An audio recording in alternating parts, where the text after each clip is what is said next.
शिवलिंग की बदली रूपरेखा ने सबको हैरत में डाल दिया है।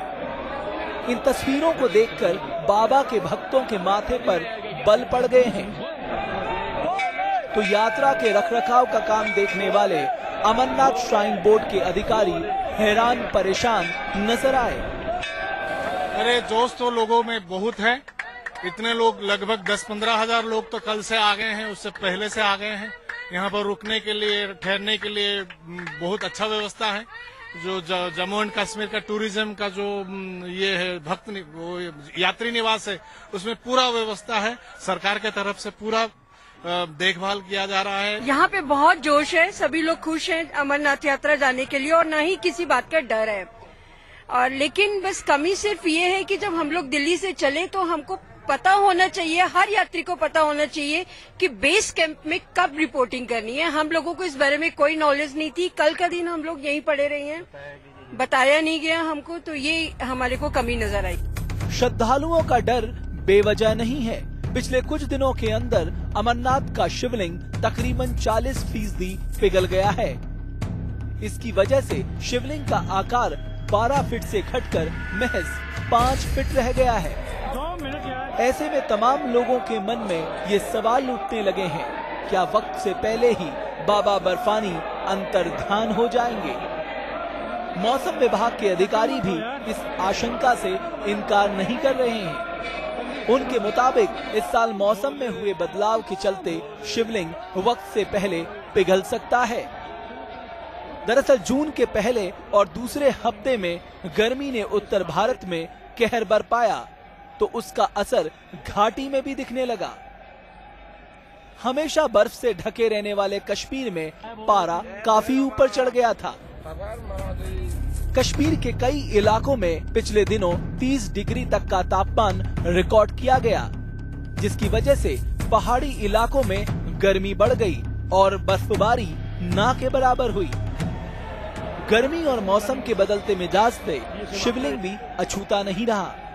दिनों दिन इसका पिघलना जारी रहा और इसकी वजह से वो छोटा होता गया।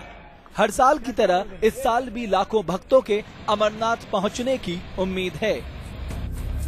अमरनाथ श्राइन बोर्ड के मुताबिक इस साल रोज तकरीबन 15,000 श्रद्धालु बाबा बर्फानी के दर्शन करेंगे, यानी 55 दिनों में ये आंकड़ा तकरीबन 8 लाख के आसपास पहुंच जाएगा। अगर शिवलिंग के पिघलने की रफ्तार ऐसी ही रही तो यहाँ आने वाले आधा से ज्यादा शिव भक्तों को बिना बाबा के दर्शन किए ही वापस लौटना होगा।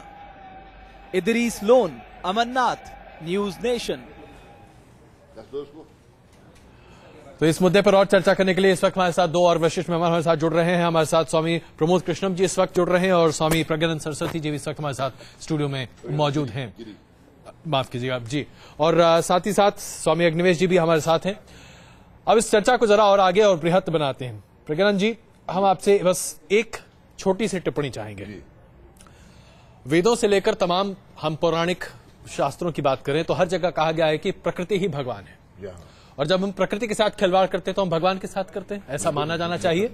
इन्फ्रेंस अगर कहा जाए तो जो अब स्थिति बन रही है, अमरनाथ की गुफाओं में शिवलिंग का आकार 50% रह गया, महज 6.5 फीट की ऊंचाई है इस बार। अभी पाठ खुले नहीं, अभी 55 दर्शन के बाकी हैं। और कितना खिलवाड़ करें हम? ये धर्म के नाम पर हो रहा है सब कुछ। धर्म के नाम पर ही बहुत सारे पाखंड हो रहे हैं, इसमें कोई संदेह नहीं। और प्रकृति के साथ जब खिलवाड़ होगी, जैसा कि आपने कहा, तो विकृति पैदा होगी, और जब विकृति पैदा होगी तो नेचर फिर जवाब देता है। ध्यान रखना है, आप मान लीजिए सिगरेट नहीं पीते हैं, बार बार आप कोई व्यक्ति आपके सामने फूंक रहा हो सिगरेट बार बार, तो 2-4 बार तो आप माफ करेंगे, तीसरी बार क्या करेंगे? उसका जवाब देंगे। तो ये प्राकृतिक जो प्रकोप हो रहे हैं, या भगवान शिव का भी जो प्रकोप हो रहा है, वो अपना आकार छोटा कर रहे हैं, ये उसी विकृति का प्रतीक है, उसी प्रकृति के साथ खिलवाड़ करने का प्रतीक है। वो तो विश्वास के प्रतीक है। उस विश्वास के साथ भी विश्वासघात हो रहा है, अविश्वास पैदा हो रहा है लोगों में। तो कहने का अर्थ ये है कि जब कभी भी धर्म के साथ में पाखंड जुड़ेगा, धर्म के साथ में लोग मजाक समझेंगे, ये स्थिति बनने वाली है। प्रमोद कृष्णम जी, अभी स्वामी अग्निवेश जी हमें कह रहे थे, उन्होंने अभी अब उनकी चर्चा अभी हमसे चली रही थी, जिसमें उन्होंने कहा कि 3 साल पहले भी शिवलिंग के आकार को ठीक करने के लिए वहां पर कृत्रिम तरीके से बर्फ लगाया गया था। नहीं, गलत बात है। और उसके बाद ये तमाम बातें विवाद के मामले पे आई थी। अब चाहे ये जो भी हो, खैर हटा दीजिए इसको। उन्होंने कहा कि ये पूरा पाखंड है, ढोंग है, ऐसा उनका कहना था। क्या आपको लगता है कि 8 या 10 लाख लोग 55 दिनों के अंदर वहां दर्शन करने पहुंचते हैं, लाउड स्पीकर लगाए जाते हैं, खाना बनेगा उनके लिए हर जगहों पर, जाहिर सी बात है इतने सारे लोग पहुंचेंगे, फ्री ऑफ चार्ज देते हैं, हम क्या कर रहे हैं वहां पर? देखिए, जहां तक भगवान का प्रश्न है, ये आस्था का सवाल है, तर्क का मोहताज नहीं है। आस्था कभी भी तर्क की मोहताज नहीं होती जी। मैं बड़ी साफ तौर से कहना चाहता हूं। अब सवाल इस बात का है कि ये आस्था एक दिन में नहीं आती है। ये हजारों वर्षों, लाखों वर्षों से हम भारत में रहते हैं और भारत भावनाओं का देश है। और मुझे अगर कुछ चीज अच्छी लगती है और मेरी अंतरात्मा उसको स्वीकार करती है, तो आप कौन होते हैं उस पर टीका टिप्पणी करने वाले? मैं एक विनम्र शब्दों में आपसे एक अनुरोध करना चाहता हूं कि जहां लाखों लोग इकट्ठा होते हैं, जहां हजारों लोगों की संख्या में लोग रोज आते हैं जाते हैं, वहां की व्यवस्थाओं के लिए राज्य की सरकारों को और केंद्र की सरकार को अब सोचना चाहिए, क्योंकि भारत में लगभग 100 करोड़ से भी ज्यादा लोग धर्म से जुड़े हैं।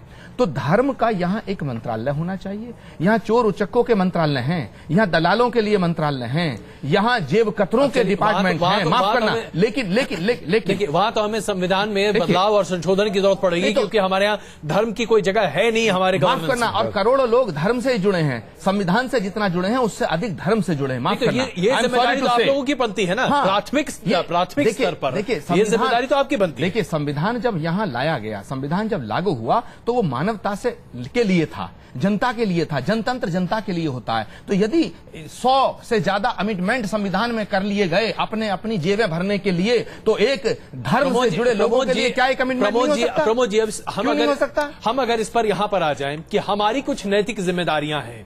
हमारी नैतिक जिम्मेदारी है कि हम प्रकृति के साथ खिलवाड़ ना करें। आज किस देश हमारी नैतिक जिम्मेदारी है कि हम धर्म के नाम पर प्रकृति के साथ बवंडर न मचाएं। जो हम कर रहे हैं अमरनाथ में, क्या वो सही है? माफ करना, प्रकृति के साथ बवंडर जो धर्म में आस्था रखते लोग वो नहीं करते, ये दलाल लोग करते हैं, जो प्रकृति में तीर्थाटन को पर्यटन के रूप में परिवर्तित कर दिया है। और जब तीर्थ स्थानों को पर्यटन रूप में और मॉल बना दिया जाएगा, धार्मिक स्थानों को, तो यही विकृतियां झेलनी पड़ेंगी। और मनुष्य तो प्रकृति का विनाश कर रहा है। प्रकृति तो मनुष्य के लिए थी, तो उन्हें रोकने की जिम्मेदारी किसकी है? उन्हें रोकने की जिम्मेदारी आम आदमी की नहीं है, उन्हें रोकने की जिम्मेदारी देश की सरकार की है, चलिए, राज्यों की सरकार की है। स्वामी अग्निवेश जी, हम आपको चाहेंगे कि आप इस चर्चा में शरीक हो और बताएं कि क्या आप प्रमोद कृष्णम जी की इन दलील और बातों से सहमत हैं? देखिए, सरकार के बारे में जो इन्होंने कहा जी, मैं उसके विपरीत जाकर के ये कहना चाहता हूं। सरकार की जिम्मेदारी संविधान की भावना के अनुसार, आर्टिकल 51A हमारे भारत का संविधान कहता है कि हर चीज के बारे में साइंटिफिक टेम्पर पैदा कीजिए, वैज्ञानिक सोच पैदा कीजिए।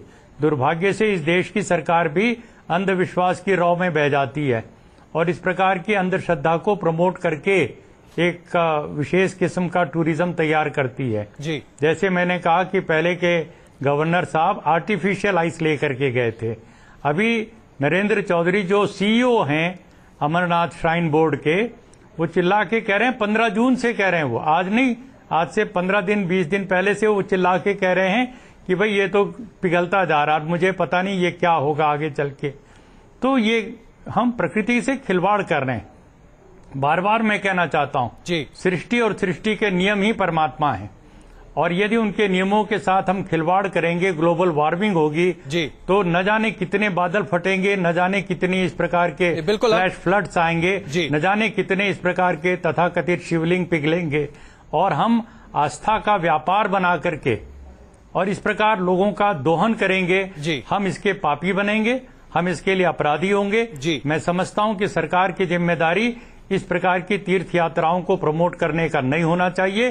केवल सरकार की जिम्मेदारी जाने आने वालों की सुरक्षा का प्रबंध, तो कोई आतंकवादी हमला न कर बैठे, इतनी जिम्मेदारी लॉ एंड ऑर्डर की सरकार की होनी चाहिए। जी, आपकी बातों के लिए प्रज्ञानंद जी और प्रमोद कृष्णम जी दोनों जवाब देने की पूरी तैयारी में हैं। जी प्रज्ञानंद जी, सबसे अच्छा, सबसे पहले तो मैं स्वामी अग्निवेश जी से निवेदन करने जा रहा हूं कि ये वक्फ बोर्ड क्यों बनाए गए, क्यों वक्फ बोर्ड में पैसा सरकार दे रही है, क्यों हज जाने पर सब्सिडी उनको पैसा दिया जाता है, ये किसकी जिम्मेदारी, कौन दे रहा है? ये उनसे मैं जानना चाहता हूँ। और जैसा कि अभी धारी देवी का मंदिर, सुनिए, धारी देवी का मंदिर टूटा वहाँ, तो ये क्या कोई वहाँ मस्जिद होती, क्या कोई वहाँ गुरुद्वारा होता, कोई चर्च होता, तोड़ पाते? कि धारी देवी थी तोड़ दिया गया और शिफ्ट कर दिया गया, और धारी देवी के बदले में कोई मस्जिद कोई हाथ लगा के दिखा देता? मैं जानना चाह रहा हूँ, मैं उनसे जानना चाह रहा हूँ, उनके बारे में जरा एक शब्द बोल के दिखा दें जरा।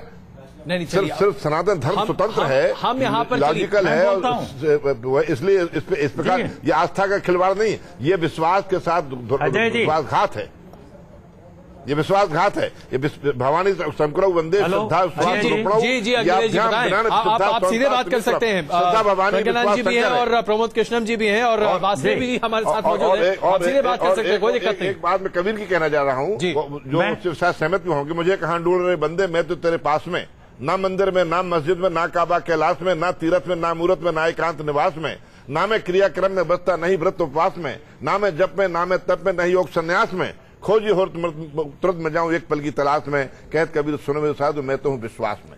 विश्वास का विषय है ये, आस्था का विषय है ये। आस्था के साथ कभी कोई धंधा नहीं कर सकता, जो करेगा वो फल पाएगा। अग्निवेश जी देखिए, इन्होंने जहां तक ये सवाल किया कि हज करने के लिए जो लोग जाते हैं, हमारी सरकार उनको सब्सिडी देती है, ये बिल्कुल गलत काम है। मैंने मुस्लिम उलेमाओं से बात की है, वो भी कहते हैं कि कोई सरकारी सब्सिडी पर हज करने वाला सच्चा हाजी नहीं हो सकता। चलिए अग्निवेश जी, माफ कीजिएगा अगर मैं आप सबों को इसमें रोकूं, और वास्तव हमारा ध्येय इस चर्चा का दरअसल ये नहीं है कि सरकार क्या करे और क्या न करे। आज हम खुद अपने ऊपर ये जिम्मेदारी क्यों न लें? हम भी एक जिम्मेदार नागरिक हैं। क्या ये जिम्मेदारी हम सबों की नहीं होनी चाहिए? अगर हमारे अंदर आस्था है और आस्था को लेकर हम आगे बढ़ना चाहते हैं, इसी पर हम चर्चा करना चाहते हैं। हमारे संवाददाता इदरीस इस वक्त हमारे साथ मौजूद हैं, जो कि अमरनाथ की गुफा से बस कुछ देर पहले निकलकर बाहर आए हैं। इदरीस, हमारे दर्शकों को एक बार फिर बता दीजिए, वहां पर शिवलिंग की ऊंचाई अब कितनी बची है? और जैसा कि आपने कहा कि अंतिम दिनों में तो दर्शन भी दुर्लभ हो जाएंगे, तो 8 या 10 लाख लोग अगर वहां पहुंच गए तो अंतिम दिनों की तो बात छोड़ दीजिए, 10 दिन भी क्या शिवलिंग बचेगा?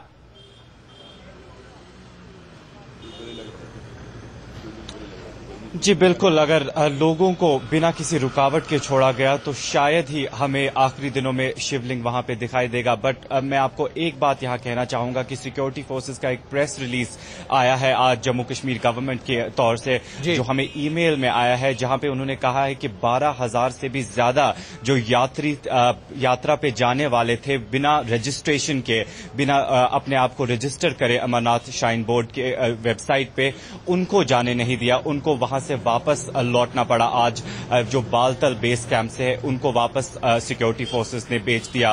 वहीं अगर हम बात करें एनवायरमेंटलिस्ट की, उनका कहना है कि जो अगले 55 दिन है वो बहुत ही मुश्किल होने वाले हैं अगर इस पे कर्ब नहीं किया गया, अगर इस पे रोक नहीं लगाई गई कि कितने लोग यात्रा करने जाते हैं। वहीं जब हमने लोगों से बात करी तो जब मैंने बहुत सारे यात्रियों से बात करी तो उनमें से बहुत सारे यात्री ऐसे थे जो 15 से 16 सालों से यात्रा कर रहे थे, जो कि 16वीं बार 17वीं बार, कुछ लोग ऐसे थे कि जो 20 बार ऑलरेडी आ चुके थे। तो हमने ये गवर्नमेंट से क्वेश्चन करा था कि जो लोग नहीं आए उनको इजाजत मिलनी चाहिए पहले, और जो लोग 20 बार यात्रा कर चुके हैं वो कुछ देर के लिए रुक सकते हैं और पहले वो लोग आ सकते हैं जिन्होंने अभी तक यात्रा नहीं की। उससे थोड़ा कर्ब हो सकता है जो फ्लो है यात्री इसका, जो अमरनाथ के लिए जाते हैं। बिल्कुल, बहुत धन्यवाद इदरीस, इस तमाम जानकारी के साथ आप हमारे साथ उपस्थित हुए। लेकिन इसमें कोई दो राय नहीं है कि जिस तरीके से अमरनाथ यात्रा में तमाम तरह की तबाही मची हुई है, उसे कोई भी सही नहीं ठहरा सकता। वासने जी, इससे पहले कि इस चर्चा के साथ साथ अब हम उत्तराखंड को भी जोड़ लें, क्योंकि वहां भी जो त्रासदी मची है, भगवान के नाम पर लोग दर्शन करने पहुंचे थे और वहां पर भी स्थिति वही होती हुई दिखाई दी थी, अगर हम मोटे तौर पर बात करें तो यहां अभी फौरन पेशतर अगर बात करें तो अमरनाथ में क्या करना चाहिए?